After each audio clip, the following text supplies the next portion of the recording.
You are listening to This Week in Clown World with Ben and Hobbs, so sit back, relax, take your black pill, and enjoy the show.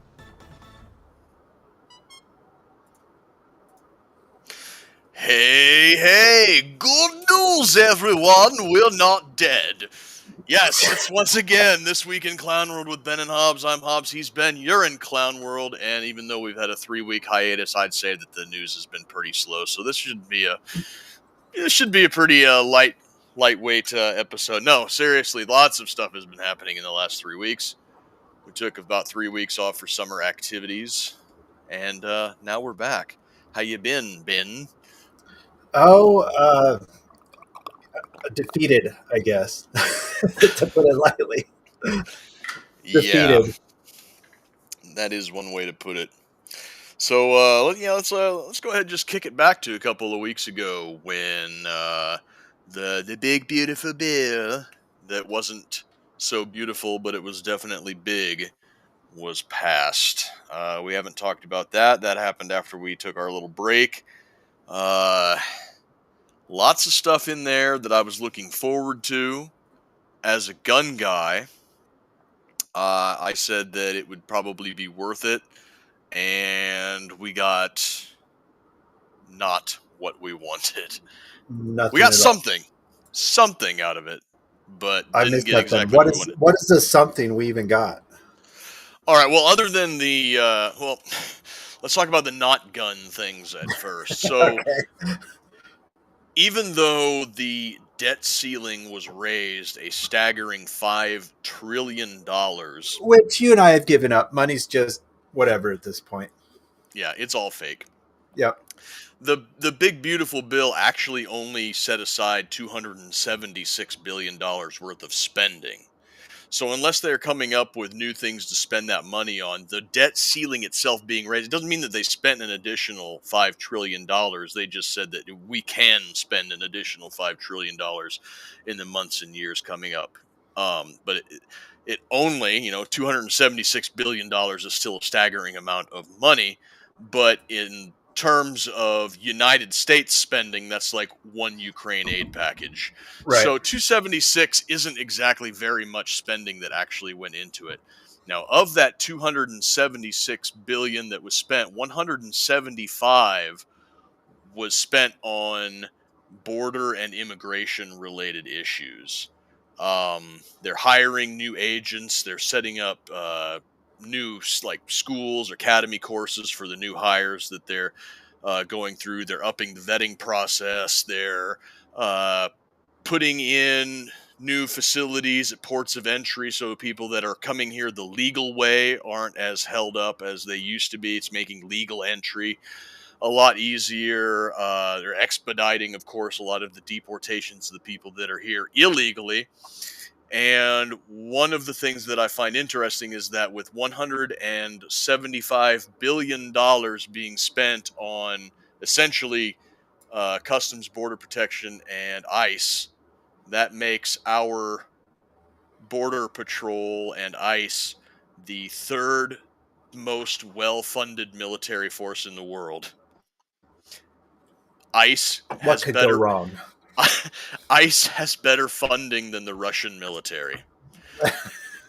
It it goes United States Department of Defense, Chinese People's Liberation Army, and United States ICE and Customs and Border. Those are the three top, I guess, military. Even though ICE isn't really a military force, if it was a military force, it would be the third best funded military force in the world, which to me is staggering. Um, One, that's a shitload of money to spend on border, and two, it really makes the Russian threat over the past 3 years kind of pale now, as if Yeah, I mean, obviously, I still see stuff popping up about how much a threat Russia's going to be. Like Finland, they joined NATO, and then they said they're pulling out of the Ottawa Treaty, which prohibits use of landmines. It's like they're still thinking Russia is going to steamroll the Western European uh, whole everything. Poland is pulled out of the Ottawa Treaty. I don't understand.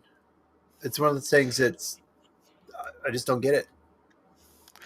right, it's you got to keep that bad guy hovering over everybody's head. And we've said it before in a previous episode, but Polish President Donald Tusk has said that the weirdest thing about what's going on between Europe and Russia and the United States right now is that 550 million Europeans are begging 330 million Americans to protect them from 145 million Russians. Mm-hmm.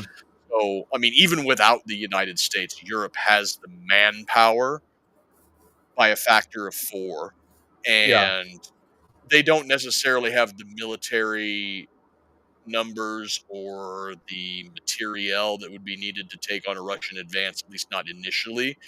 But for raw manpower, it's anybody's game. But if Ukraine has taught us anything, it's the large scale maneuver warfare is pretty much a thing of the past.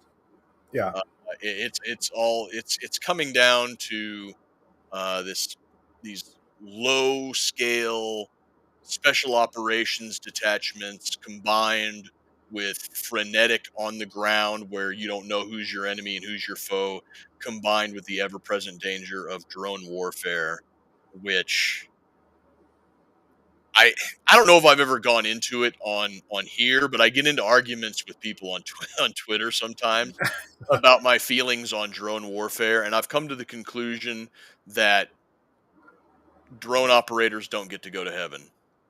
No matter, Right.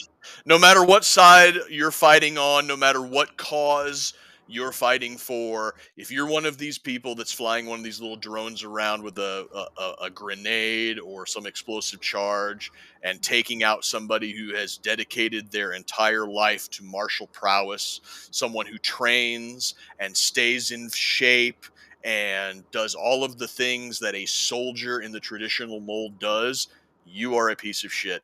And I don't care what your opinions are. I get it from these people. They're saying like, oh, well, it just keeps our side safe. And it's like, our side isn't going to be the only one using these. And if we're coming down to the point right now where it's just going to be people throwing explosive robots at each other, then why do we even do war anymore? Because Right. these, the thing about warfare is it all boils down to resource acquisition on one side of the scale and attrition on the other side of the scale. What you spend on the attrition side of the scale has to be worth less than what you acquire on the resource acquisition. And in the past, that's been land, that's been slaves, that's been cities, that's been Mhm. gold. Later on, it's gone into fuel sources, just resources, stuff. And the uh, and the thing about the drones is they're so cheap and so easy to build that we can actually build them faster than we can end up destroying them in the field. So now the Right. attrition rate comes down to, attrition is outstripped by production. So unless you're doing things like taking out the source of the drones, it's just a nonstop stream of blowing these little cheap drones up against each other with nothing gained and barely anything lost. So then it comes to the point of, why are we doing this in real life anymore? Why don't we settle our differences in like a virtual reality game? And honestly, I would prefer that, Right. Just because this whoever can make the most drones and flood the field wins. but they're so cheap and so easy that like even a third rate power like Iran or North Korea that has a semi decent industrial base is going to be a major contender on this.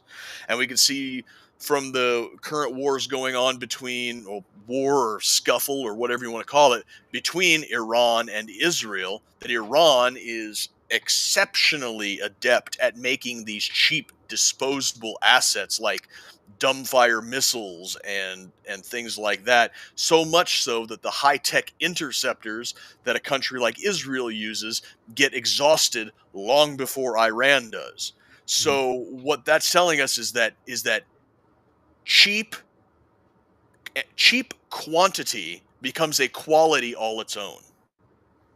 Yeah. We're Don't going even, we're I mean, going they don't even have to put, complicated weaponry on all these drones. Just flood the field with a bunch of cheap drones. Maybe they're not even controlled. They just fly straight. You know what I mean? Mhm. Um, wear out the defenses. You're good to go. Right.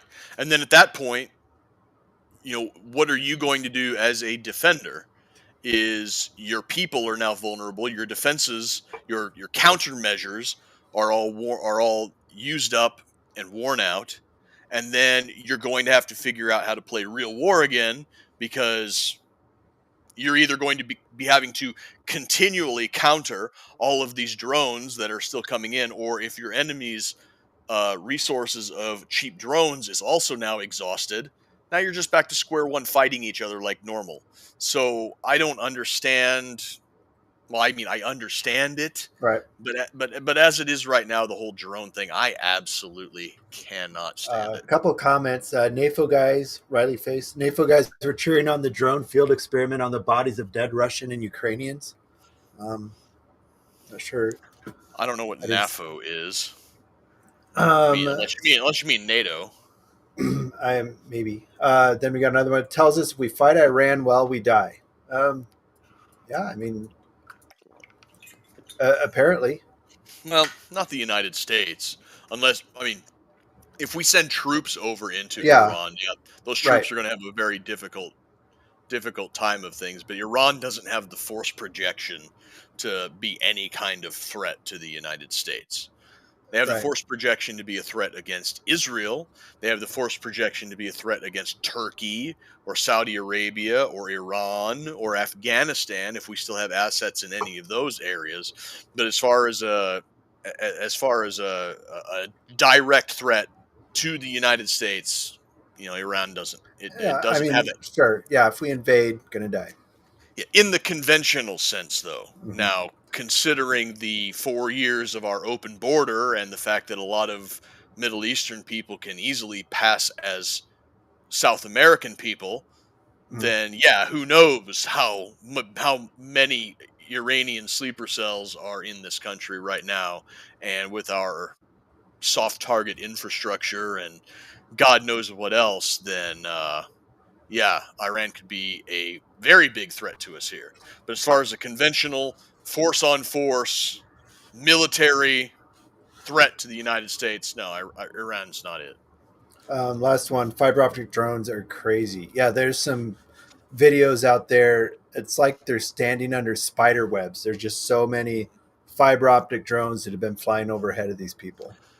Yeah, the electronic countermeasures and the jammers have gotten sophisticated enough that even an encrypted or a hardened wireless drone connection is no match for the the jammer technology. So they're going to hardline fiber optic cables, and these drones can carry like a mile of fiber optic cable in a little spool Mm. underneath of them.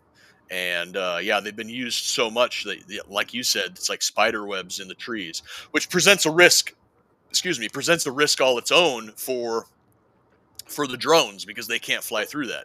Right. It's uh, it's rapidly becoming apparent that thick brush forests is a soldier's best friend in this drone warfare. If you're out in the open, you're dead. If you're driving around in a vehicle, unless you're like hauling ass, you're dead.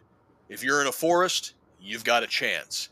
If you're in a forest that is crisscrossed with fiber optic cables all over the place, you've got an even better chance. So take with that what you will. And also to back up too on the Iran comment, if you guys haven't caught Tucker Carlson with Scott Horton, that is probably one of the best breakdowns of everything that happened in the Middle East that I've ever listened to. It was about almost 3 hours long. Did you listen to that one? I haven't got to that one yet. They dive into everything. They back it up with research that Scott Horton has done. Uh, you'll understand the Middle East probably better than anybody in government at this point if you listen to that podcast. So I just want to throw that out there for people to check that one out and enlighten yourselves on why the Middle East is so fucked up. Spoiler alert, it's all because of us.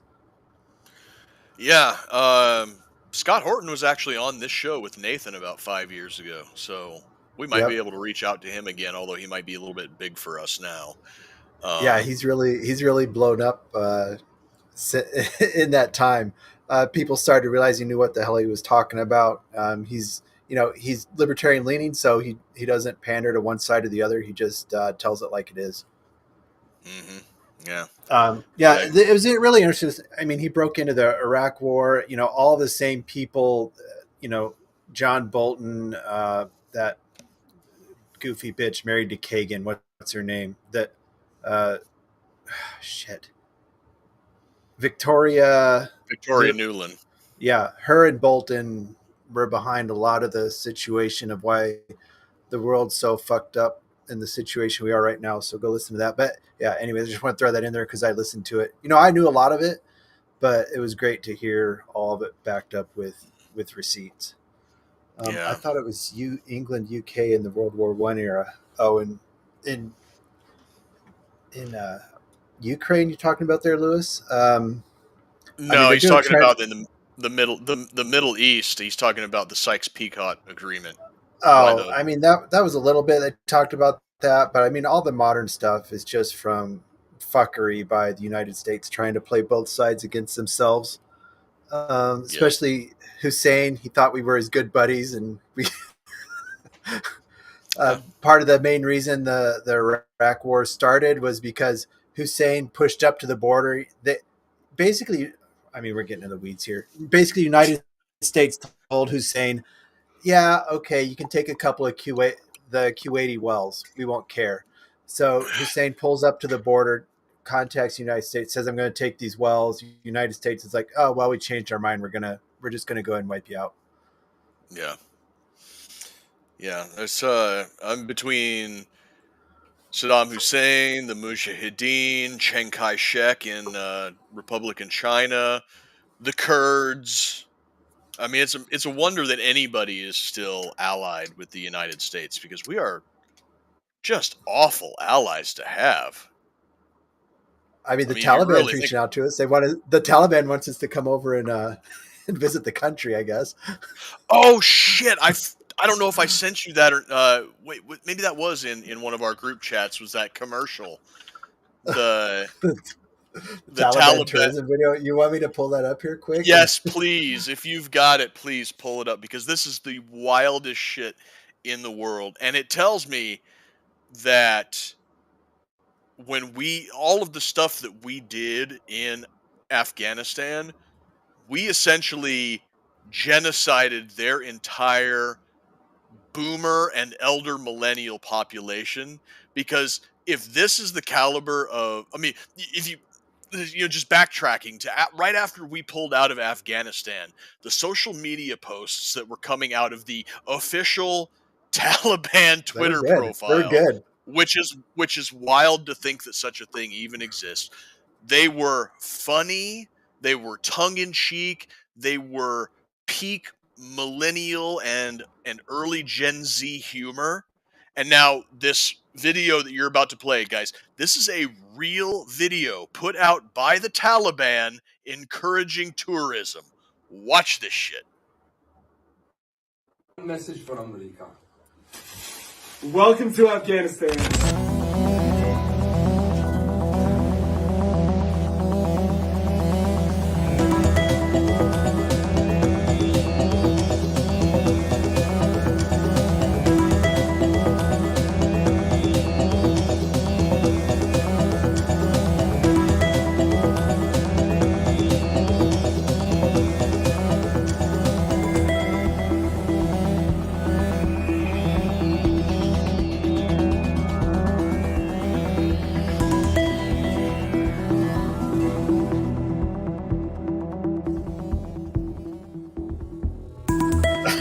There, I saw a different one.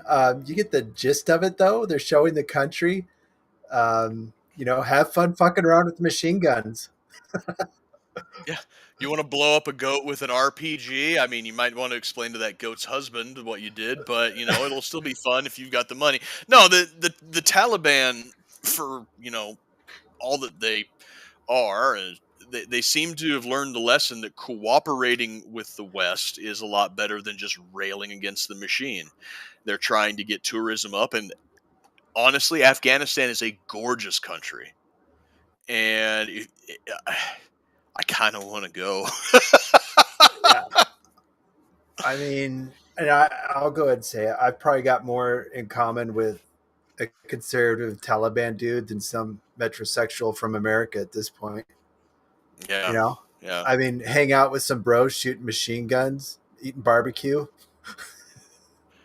Yeah, we were there for over 20 years, and it They don't seem is to have really any hard feelings for some reason. I guess because they think they kicked our ass, which maybe they did. I mean, that's a debate for another time. Um, well, I mean, look at Germany post World War II. They flipped on a dime, and West Germany was super important. Vietnam, right after the Vietnam conflict, Japan, the same thing. We dropped the sun on Japan twice, and they immediately became one of our biggest geostrategic allies in the Pacific region. So it's, warfare does weird things to people. Yes, you can hold a grudge for a long time, but oftentimes a, it's almost like two guys getting into a bar fight. They kick the shit out of each other, and then they get up and shake hands and go have a drink. I Only on think like a geopolitical scale. The Mujahideen were our bros for quite a while through the 80s. Um, and I've said it on this show before.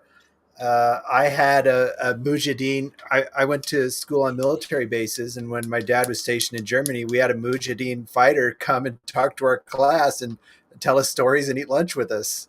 He was a pretty chill dude, from what I remember as a third grader. Yeah, we gave him a shout out in Rambo 2. Yeah, gave him a shout out, Rambo. A couple more comments. Riley Face, just stay out of Helmland province. Yeah, probably.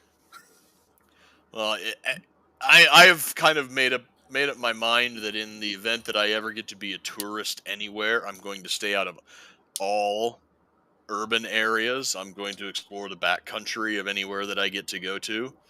So, yeah, stay out of that part. And then I can't pronounce this dude names. It looks like he dropped his keyboard. But all Americans should stay out of everything. I won't argue. Yeah, we seem to U.S. fuck everything up, anyways.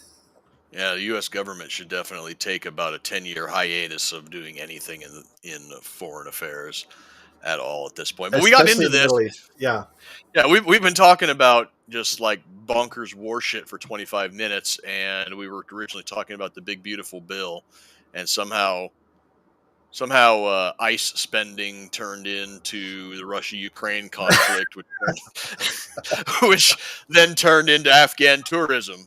So that's how our minds work. It's like a right. bowl of spaghetti. But anyways, going back to other things that the big beautiful bill, we'll go into the gun stuff now. And this is Right. my area of autistic hyper focus. So originally in the House version of the bill, Rep. Clyde from Georgia inserted the language of the Hearing Protection Act or the Shush Act, which would have removed suppressors from the NFA and done away with the $200 NFA tax. And there was much rejoicing in the kingdom. And then as it got pushed over to the Senate side of things, there were a lot of gun rights groups that were pushing for the language of the Short Act to be added on the Senate side. And a lot of people were skeptical that it would be added, whereas like, you guys are pushing too hard. This will never get in there. And lo and behold, it did. Somehow, miraculously, the language of the Short Act got put in there. The Short Act would have deregulated short-barreled rifles, short-barreled shotguns, and AOWs, which is a weird class. So just short-barreled firearms from the NFA and done away with the $200 tax.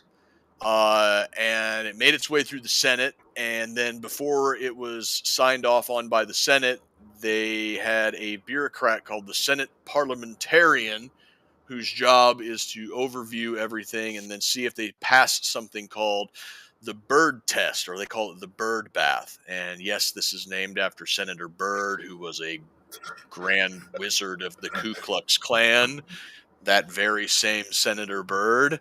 But they Good have friend a of Joe rule. Biden. Yes, very good friend of Joe Biden. I think Joe Biden eulogized him at his funeral.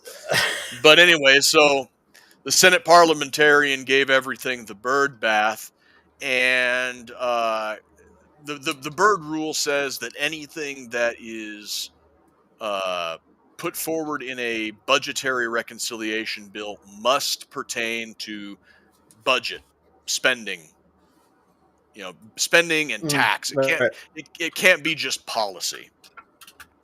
So the Senate parliamentarian ruled that striking the NFA, short-barreled rifles, short-barreled shotguns, AOWs, and suppressors off of the NFA entirely was a policy change and did not pass the Byrd test. This is on its face incorrect, because after the NFA was passed in 1934, it was challenged in Miller v. United States in 1937, where the courts upheld the NFA not as a regulatory policy, but as Congress's ability to tax. So the NFA is, on its face and upheld in the Supreme Court, tax policy.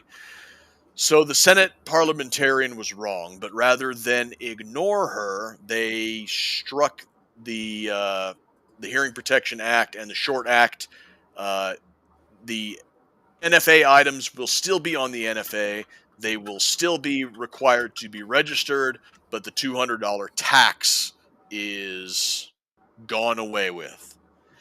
So that opens up several lawsuits now. I know that Gun Owners of America, Firearms Policy Coalition, Palmetto State Armory, and a lot of firearms and suppressor manufacturers and gun rights organizations are filing a joint class action lawsuit right now, trying to kick it up to the Supreme Court, saying that as the NFA was justified under Congress's ability to tax, if the tax is now $0, then this makes no sense. It is an infringement on the Second Amendment, and therefore these items need to be struck from the NFA.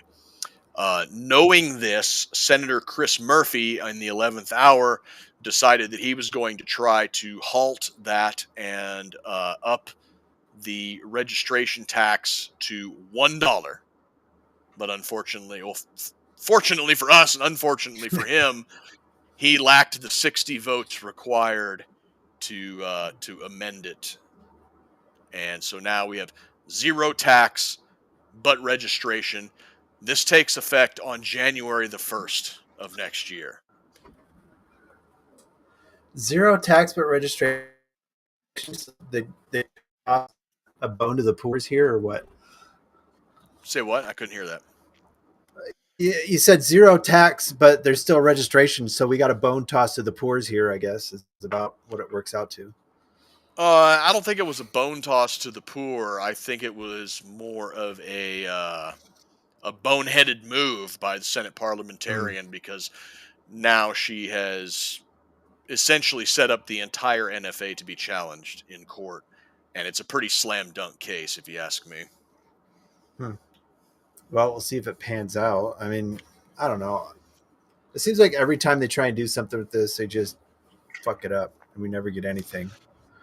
Yeah, so over here we got a couple of questions. Riley Face says he got one of the PSA GOA lowers to support the cause. Very nice. And letter salad there. I'm sorry, dude. I don't know what I'm supposed to call you. I'll just say addicts. I'll say addicts. So when I buy a gun, I pay no tax. No, you will still pay sales tax. Your regular sales tax on firearms purchases are still in effect. It's the $200 tax stamp that you pay on NFA items is now struck down to $0. And if you don't know how that works, if you buy a suppressor, a short-barreled rifle, or a short-barreled shotgun, you still pay the MSRP or whatever the gun store is asking for. You pay your sales tax and everything, and then on top of that, you have to register that with the government, paying an additional $200 tax on that item, and then your registration paperwork and all of the nonsense. It's a very, very complicated process. That $200 gets sent off to ATF's firearms technology branch, and then when it gets all processed, they send that paperwork back, and affixed up in the corner is a stamp, like a postage stamp that says $200 on it, and that is your proof that you paid the tax, and that's the additional $200 tax stamp on top of your purchase price plus your sales tax. It's a very, very complicated, very archaic, back to the 1930s, where they thought that putting $200 on top of a legal gun sale was going to stop people like Babyface Nelson from acquiring a Tommy gun. But of course, it never works that way. It just keeps. Yeah, just think about when the government, our dollar keeps going to shit. It's going to be the equivalent of a $20 bill at some point. Another comment over your plane prepper. What's that? I was just gonna say, with inflation and everything being as it is, $200 is still a decent chunk of change today. it would have been like $4,300 back in 1934. Yeah. It was pricing normal people out of things like machine guns and suppressors and short-barreled rifles and shotguns. But the thing is, like today, even though $200 is still a significant, in most people's budgets, you got to kind of tinker around the edges. $200 isn't all of that much, and the $200 tax stamp wasn't what was keeping normal people out of NFA items. It was the drawn out, complicated process of getting all of your paperwork in order that scared most people away from getting these items. Now, Yeah, I've it's got a like when you few. hear somebody who doesn't know what they're talking about, like, oh, machine guns are illegal. No, they're just illegal if you're a broke dick. Yeah, yeah. It's a punitive tax on being poor. Plains Prepper said, how many Form 1s do I need to make SBR's common use? You know what? When we talked to Michael Cargill, I brought up the point that the common use stipulation is a bit of circular logic. It's a self-licking ice cream cone. Things, if something isn't, how exactly did I word it? Machine guns are post 86 machine guns are not legal because they're not in common use. Why are they not in common use? Because they're illegal. Why are they illegal? Because they're not in common use. Well, why are they not in common use? Because they're illegal. It's circular logic, and that I think on its own would be enough of a court to take everything out in a court case. But that's neither here nor there. So watch this space. If something develops, if GOA et al. End up getting their class action suit all the way up to the Supreme Court, it's enough of a slam dunk that it should be a 9-0 decision, but I have a feeling it's going to be a 5-4 decision. So we'll just have to. Yeah, there was a bunch of tax stuff in the Big Beautiful Bill too. There were you can knock your state tax deduction off your federal bill, which I've never been a fan of. It seems like you're subsidizing commie states like California, New York. Some estate tax stuff, one on there for farmers. I saw if you sell your farm to your heirs, you don't pay gains on it, which seems like a good thing. You're encouraging it to stay in small family farms instead of selling out to fucking Bill Gates and Soros and the Mormons. That's about all the stuff I remember on it. I mean, there was a shitload of stuff in it. The no tax on tips and the no tax on overtime was it was kind of weird how they did it. Yeah, it's like no tax on tips up to the first $10,000, no tax on overtime up to the first $25,000, or something like that. It was like it wasn't just across the board tips and overtime was not being taxed, but if I can get out of paying tax on the first $25,000 of overtime, that means that's a lot, because I work a lot of overtime. That's a big fucking deal for me. Yeah. Yeah, I mean, it shoots you up in that next bracket, and that's a lot of money coming out. We'll see how it pans out. I mean, I think they changed the child. There's more. The child credit is increased or something. Yeah. So there's enough across multiple classes there. I mean, you have stuff up in lower, middle, upper. We'll see how it plays out. The one bad thing, I mean, it just makes a whole tax bill more complicated, which is an overall bad thing. Yeah. I am still pushing for a 17% across the board flat tax. That will. What was that dude's name? Kane? No, it was. He's dead for now. For some reason, my head wants to say Pareto, but that's Pareto distribution, and that's something completely different. He's a black dude. What was that guy's name? His whole presidential thing was he ran on a flat tax. Oh, I don't know. Yeah. Anyways, that's tried, didn't go over well. But yeah, we had the Big Beautiful Bill. We're going to eat up the rest of the show just talking about this. Epstein. Yeah, well, we have one more question over here, and he says, "So Oh, why I are missed it. why are people saying that Medicaid is cut? Medicaid is cut. It's it kind of is, but it kind of isn't. The federal government is going to be cutting their responsibility of covering Medicaid, pushing a lot of it back down to the states. And this is done to incentivize states that have been kind of fudging the numbers and fudging the statistics in order to cover mainly illegal immigrants or other ineligible people from getting Medicaid. The thought goes that if the federal government cuts their responsibilities on covering Medicaid and pushes it down to the states, those more left wing states will have to get their shit together and kick ineligible recipients off of the Medicaid rules or incur significant budget shortfalls. Whether that'll work, I don't know. Which, some states like Nebraska have requirements in place already, like work requirements. You have to be applying for jobs to get your Medicaid. They've been doing that the whole time, and then you states like California, Colorado, whatever, they're just giving out buckets of money for Medicaid. They don't give a shit. They don't follow up. Um, so it's probably a good thing at that point. Yeah, But thanks for the question. yeah, but yeah. So we're already 3/4 of the way through the show. And we haven't even gotten to the big elephant in the room yet, and that's the Epstein thing. Sorry, I just saw Scooby. If 10% is good enough for God, it should be good enough for the government. Thanks, Scooby. I agree. Yeah, Epstein.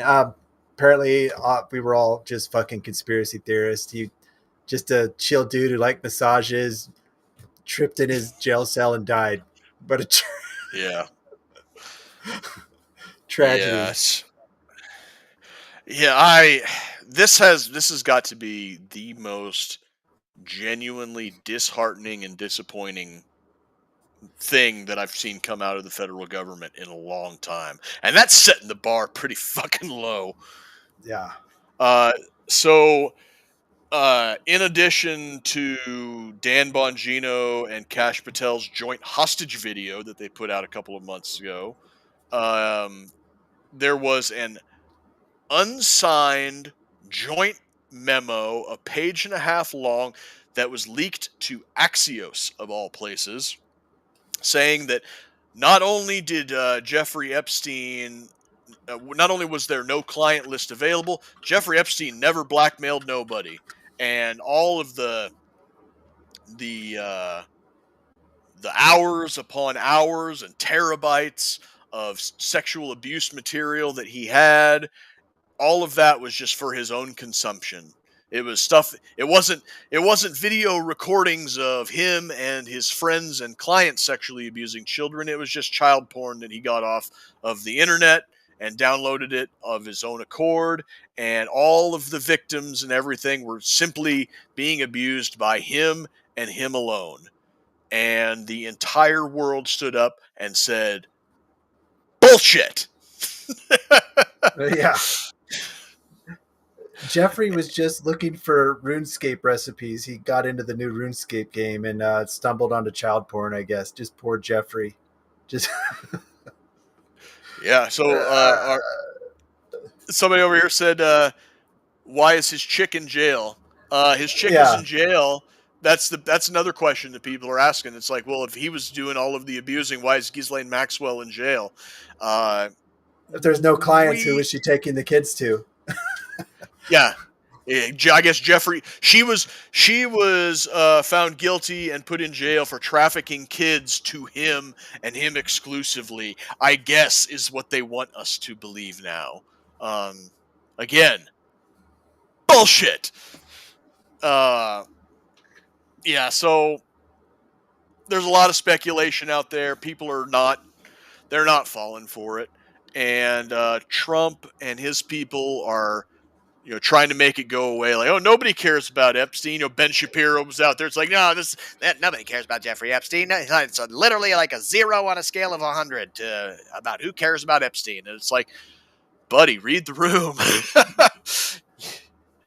Yeah, and Trump's he follows social media obsessively, especially X. So he says nobody's talking about Epstein. It's bullshit. You know Trump is seeing everybody talking about Epstein.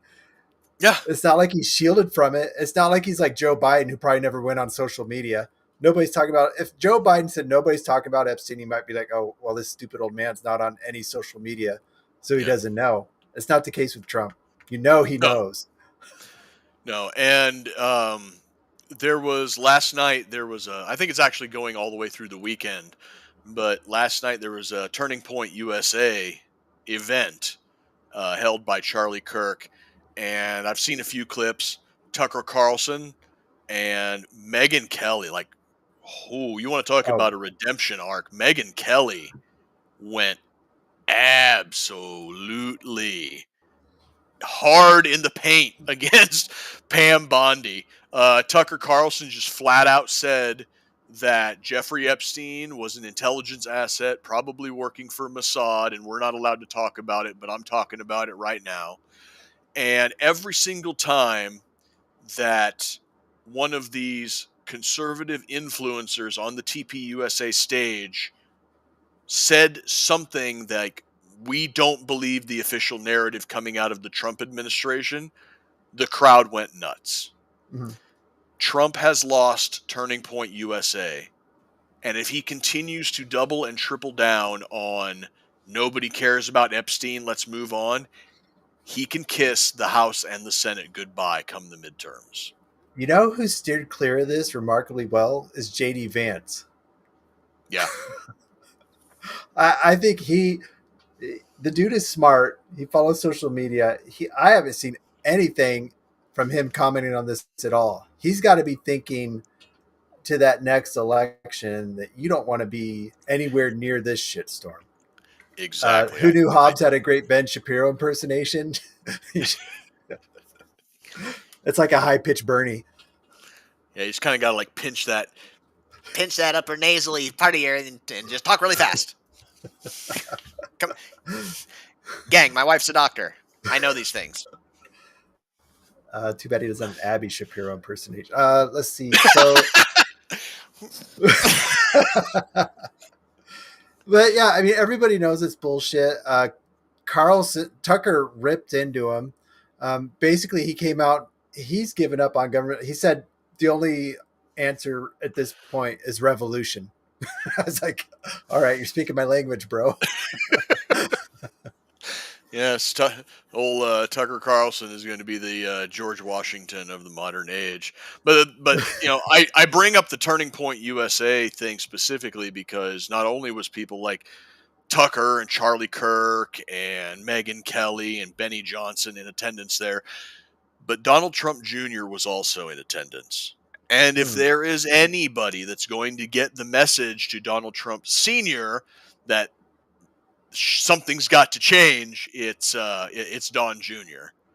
And hopefully he does. Hopefully he goes like, Dad, you gotta know this shit ain't working, Chief. We gotta change things up. But How do they fix it at this point? It's beyond fixable. Well, they already said there's nothing, so they come out. Oh well, whoops! It turns out there was a backside. Yeah. So right now the rumors are out there that Dan Bongino is, I guess, taking a prayer on it to try and figure out what he should do. He took yesterday off of work, and the rumors are floating around that he's kind of laid the ultimatum down that Pam Bondi resigns or he does. And then some other rumors came out that said that Kash Patel has said that if Dan goes, I go. And so now the base, or not the base, but the administration is kind of caught between a rock and a hard place because Trump likes Pam Bondi for whatever reason. I have a sneaking suspicion it's because she's pretty and blonde and goes on Fox News a lot. I have a lot of respect, or at least I did have a lot of respect for Dan Bongino. I had a little. Same. I listened to him for 2 years. Yeah, I was a huge fan of his show, and given his previous connections to both the NYPD and the Secret Service, he was a good and he was also like, a very animated and fun guy to listen to. When he came out with that hostage video with Kash Patel, my respect for him dropped. And when they came out with this unsigned memo, my respect is in the gutter. But Pam Bondi is technically his boss. Department of Justice oversees the FBI. And if he's being told to keep his mouth shut and now he's threatening a resignation, Dan Bongino and Kash Patel have the opportunity to resign and blow the whole thing open if there is anything to blow open. And I say that because I think that there's nothing there anymore. When Dan and Kash and Pam come out and say that we don't have anything to give you, there is no client list, there is no blackmail list, there is no videotapes of Alan Dershowitz getting freaky with 9-year-old girls or whatever the hell else was going on that island, they could be telling the truth. They could have nothing to... Doesn't mean that there wasn't something there at one time, but it's gone now. And I think that what happened probably was that when Trump and J.D. Vance went on all of those podcasts and brought the Epstein stuff from the Alex Jones, Joe Rogan corner of the internet and out into mainstream zeitgeist, the powers that be were like, okay, we held on to this stuff because it was useful. It's a liability now. We got to dump it. And they got rid of everything before Trump took office and before he could get his people in. If they didn't do it then, they definitely did it when it looked like Kash Patel and Dan Bongino were going to be the guys in charge of the FBI. So when they come out and they say, we've got nothing for you, they might not have anything for us. Yeah, but what a stupid way to put it. Why would you put it was destroyed, Previous administration destroyed it. Throw them under the bus. And I'll tell you why they didn't. One, because they don't have the proof that it was there and now it's gone. But even if it's like one of those things like we know it was there, even if it's not there now. If they were to come out and say they destroyed it before we could get our hands on it, the next question that comes from the public is, well, who's they? And why aren't they in jail? And then that just opens up a whole new can of worms. Because now if the people who are so intent on seeing a bunch of malevolent child rapists swing from the end of a rope can't get that, they're going to demand that the people who made it so that they can't get that swing at the end of a rope. Mm-hmm. Somebody has to swing for this, in other words, and I don't think that they are enthusiastic enough about watching the world burn. Because the types of people that would have to swing for this are the people who make the whole world run. The other thing, too, the video with the missing minute. So, obviously I do video editing occasionally for podcast. Well, not as much as we used to, but I used to edit the podcast up quite a bit. If you edit a video, the software you're using puts tags in it where it was edited at. So that missing minute, which just so happened to be around when Epstein might have died, was whoever did it so sloppy that they're thinking they did it on purpose. So it was edited with like Adobe Photoshop Premiere Pro or something, which it would have been easier to remove the tags, but they're left in there. Right. So if I was a good person, it was so blatant it was edited. Yeah, if I was a good person working at the FBI, I would be doing things like that. It's like I can't get out there and say, hey, this video was edited, but what I can do is I can leave those editing artifacts for, the autistic internet sleuths out there to easily find.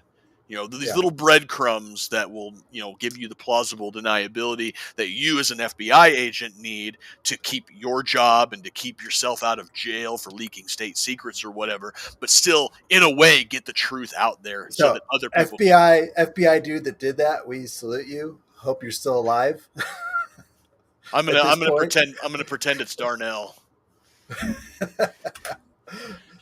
Hope you're still around. But yeah, and when they questioned them on it, they just glossed over it, moved on. I mean, it's such an obvious thing that they messed with that it's indefensible. Mm-hmm. Yeah, but so of course, I listen to Alex Jones almost daily, and one of his original theories was that they got it, and Trump and his people are now holding it as blackmail to use over the deep state. Which to me, I mean, I love Alex Jones, but man, that is cope, bro. That is no, and even if Alex is simping for Donald Trump at that point. Yeah, and even if that was true, that you're now using their blackmail to blackmail them, bro, any system like this that is basically boiling down to global elites in a Mexican standoff with child pornography pointed at each other, that is a system that deserves to burn. Mm.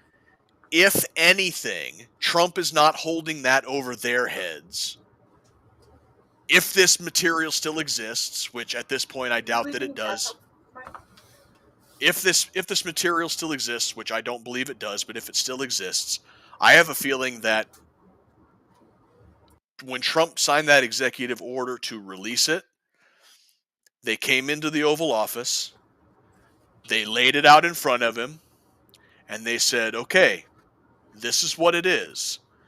These are the people who are going to go to jail for the rest of their lives if we make this public. These are the institutions that these people run.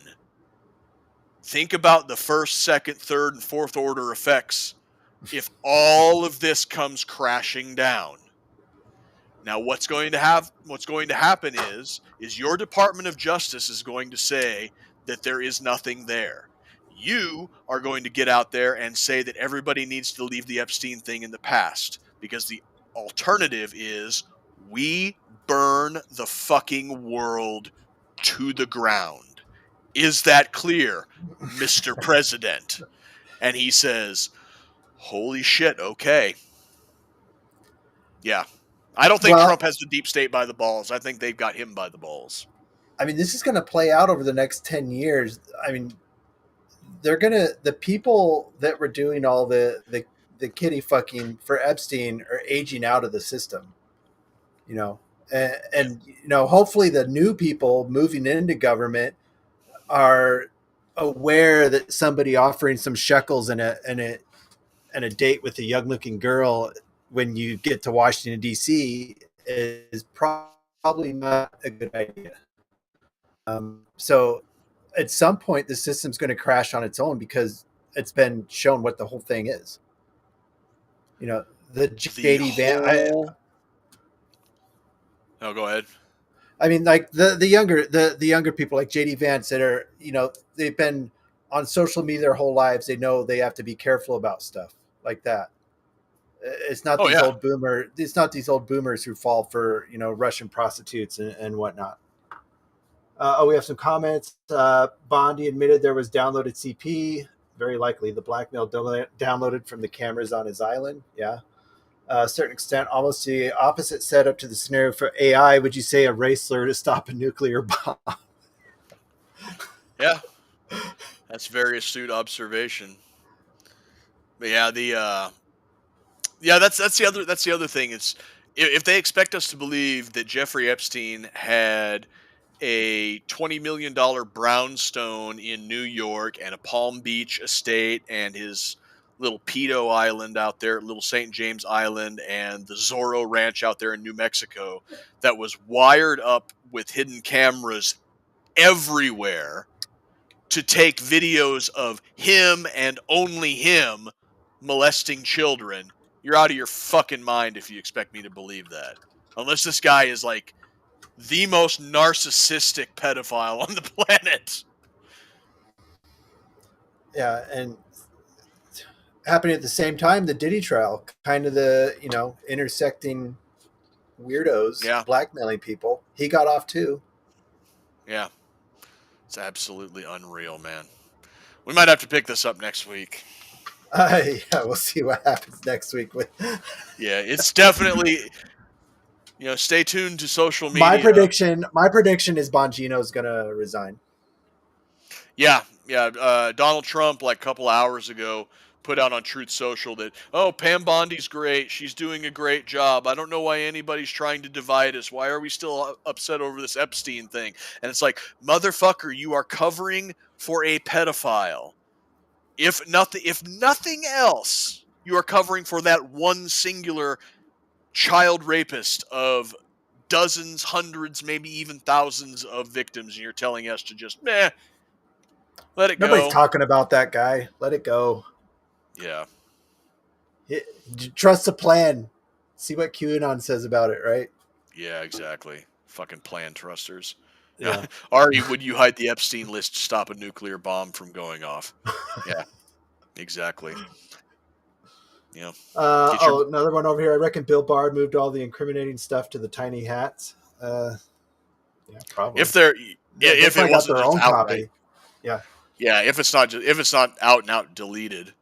But I'll have to go and put together a timeline because speaking of Bill Barr, there's some very interesting connections between Epstein and his dad.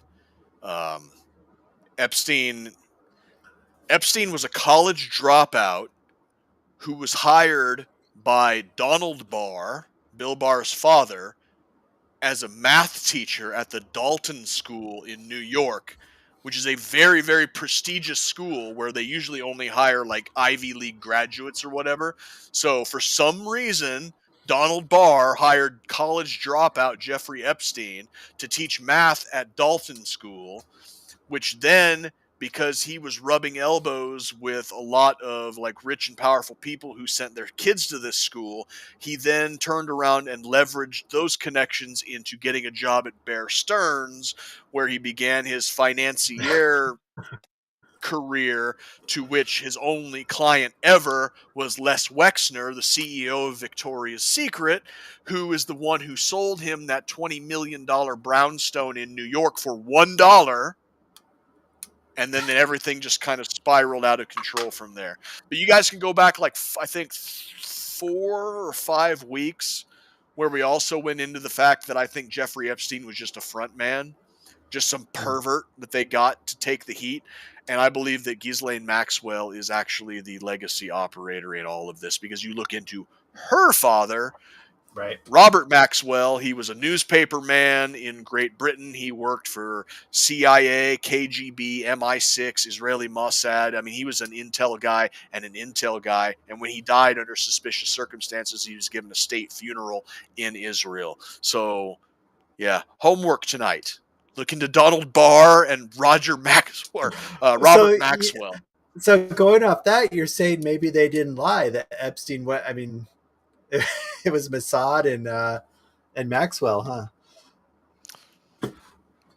Yeah, almost definitely. Last comment over here. Don't trust Cash. His girlfriend pulls his strings. He's fallen to the lure of the Khazarian milkers. That's for sure. She is a PragerU. Yes, Kash Patel's girlfriend, I think, is like 26 years younger than he is. She works for PragerU. She was in the IDF, and she was a part of Unit 8200, which is the Israeli Defense Forces PSYOPs battalion. So, yeah, you're probably right. Those Khazarian milkers will get you every time. But thanks for joining us, everybody. We'll be back next week and see how this shakes out. Check us out on all our socials, roadsto2liberty.com, Alex Jones Store /R2L. Check out the products there. Been working great for the both of us. Oh, some new ones. I haven't checked those out. Go check them out after this if you're interested in that stuff. Thanks again, and stay honky.